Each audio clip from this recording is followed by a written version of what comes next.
दिल्ली के बजट से लोगों को इस बार काफी उम्मीदें हैं और इस वक्त दिल्ली के उप मुख्यमंत्री और वित्त मंत्री मनीष सिसोदिया लगातार 7वीं बार दिल्ली का बजट पेश कर रहे हैं। सीधे चलते हैं कि वर्ष 2047 तक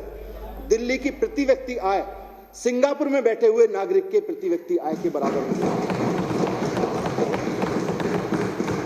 इसको संभव बनाने के लिए हमें अपने नागरिकों की आय में लगभग 16 गुना की वृद्धि करनी होगी। ये एक मुश्किल लक्ष्य तो है, लेकिन मुश्किल लक्ष्य ही से तो इस विधानसभा ने बहुत काम किए पिछले 7 साल में, ये भी करेंगे।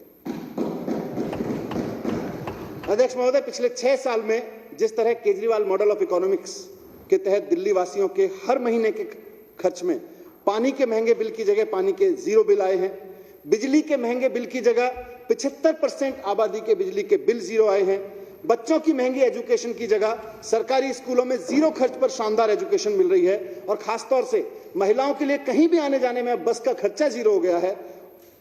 इन सब के परिणाम से प्रत्येक परिवार की आय में हर महीने की जो बचत हो रही है, उसका असर दिल्ली की प्रति व्यक्ति आय और उस परिवार की आमदनी पर निश्चित रूप से पड़ेगा। और हमें उम्मीद है कि अगले सेंसस के जो आंकड़े आएंगे वो पिछले 6 साल में दिल्ली के लोगों के व्यक्तिगत और पारिवारिक जीवन में आई हुई आर्थिक खुशहाली का एक बड़ा इंडिकेटर होंगे।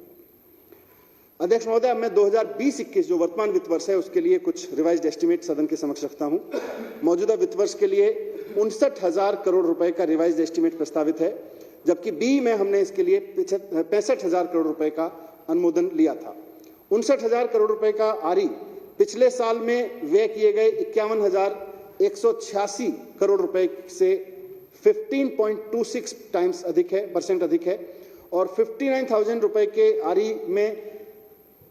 46,215 करोड़ रुपए के एक्सपेंडिचर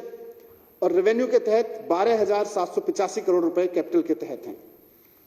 आरई में कैपिटल एक्सपेंडिचर 16,930 करोड़ रुपए से घट के 12,785 करोड़ पे आ गया है, और इसकी वजह जाहिर है कोरोना और लॉकडाउन के कारण जो कैपिटल वर्क्स में धीमापन आया, कई महीने तक कोई गतिविधि नहीं चली, वो रहा है। इसी तरह आरई में एस्टेब्लिशमेंट अदर एक्सपेंडिचर के तहत इस साल बी में 35,500 करोड़ रुपए से बढ़कर 35,900 करोड़ रुपए प्रस्तावित है, और इसके पीछे मुख्य वजह है कोरोना संबंधी व्यय।